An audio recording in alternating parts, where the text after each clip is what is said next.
All right, Yianni, first and foremost, just how's the body, how's the mind, how's everything feeling ahead of Final X?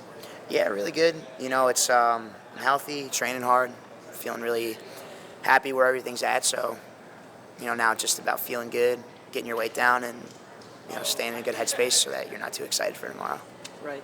You mentioned in the press conference you've changed up your training a little bit due to getting injured, and not having to make 65 kilos anymore. How much of that was the weight change? How much of it is getting older and your body's not able to do what you were able to do when you were 21 years old, et cetera, et cetera? For a long time, my approach to injuries was just like, oh, they happen, right? It's a part of the sport. And then, you see Vito had his first surgery, and it's like, well, he's 25. He just turned 26. Happy birthday. You see, like, Takatani comes to town. He hasn't had a surgery since he was 15. And you're like, maybe it's not a part of the sport.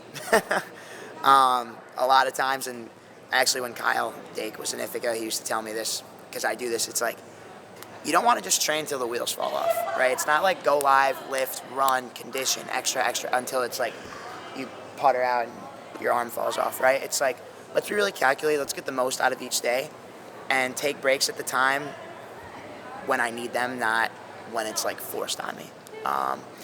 Just kind of being a little bit smarter and, trusting my coaches a little bit to pull back. And part of that is the weight, right? Not having to do a bunch of extra cardio, a bunch of extra workouts to get my weight under control, right? I have the freedom to, if I'm beat up after a really hard day, it's like take a day off and don't worry. I don't have to come in and do weight management or restrict my diet, right? I can get nutritionally what I need, and I can get from a training perspective the rest that I need, which is really important.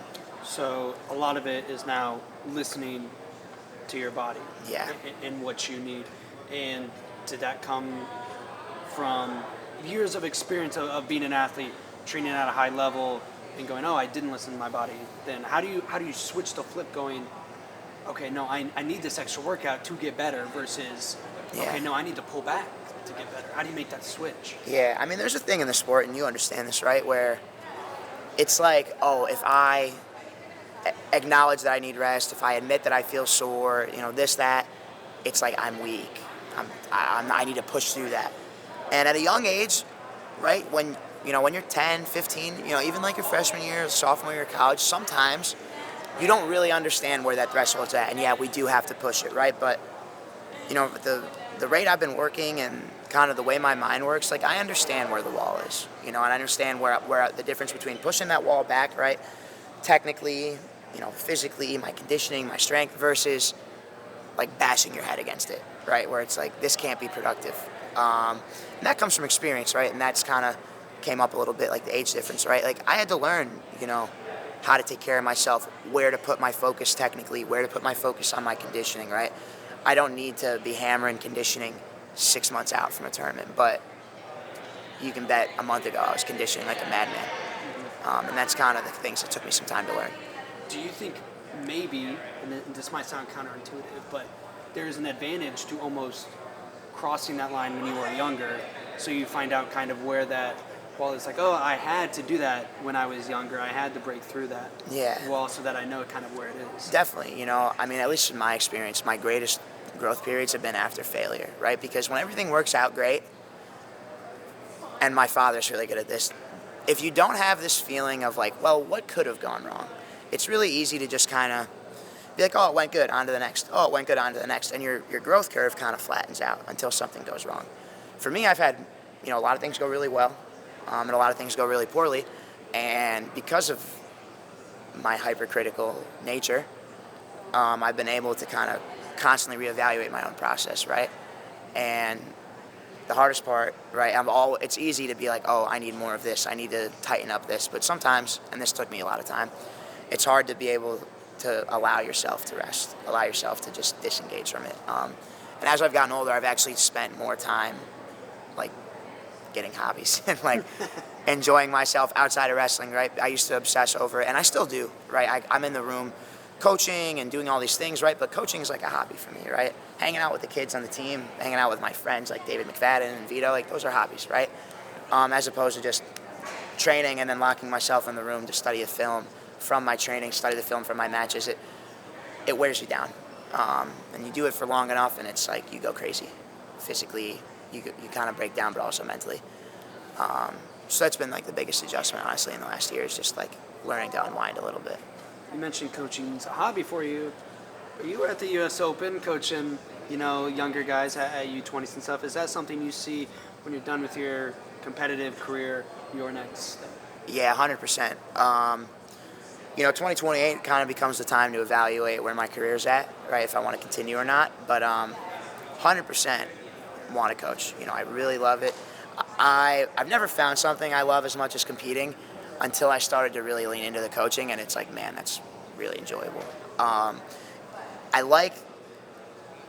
think what I enjoy the most about it is, I have a kid in the room and I can see them getting better.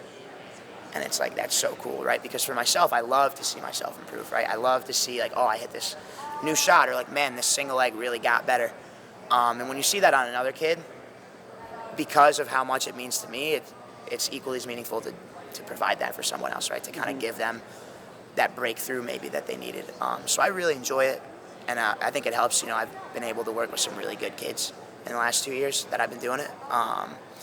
But yeah, when I'm done, 100% will get into coaching. You mentioned how Takatani's been in the Cornell room recently. I know Cornell's always bring in international guys to get good feels. Talk a bit about the advantage it is to be at a place like that can bring in international guys for good feels. Yeah, I feel like for a long time it was kind of taboo to have the international wrestlers here. It was like, oh, well, you're helping a non-American wrestler. But we've always been, even since I showed up at Cornell, bringing in European and Asian wrestlers, it's a different, freestyle's a different sport, right? And they provide different insight. And more than anything, right, Takatani is, one of the best guys in the world. He's a lot better than a college wrestler. He's a little bit bigger than me, so having someone like that who can consistently push me, beat me, really expose my weaknesses is super important. And I'm someone who historically I've evolved through failure. So, he's here for a week. I literally am seeing it and feeling it day to day. My wrestling is improving.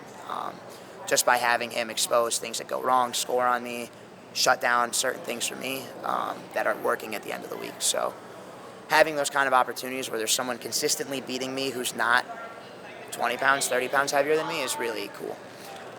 Your opponent tomorrow, PJ Duke, obviously a young guy, New York kid. I think I've heard you mention before he actually used to come train in the Cornell room when he was younger. Talk a bit about your familiarity with him as an. Yeah, I know PJ really well. My younger brother Elijah actually used to go to his house and train. They were buddies, growing up.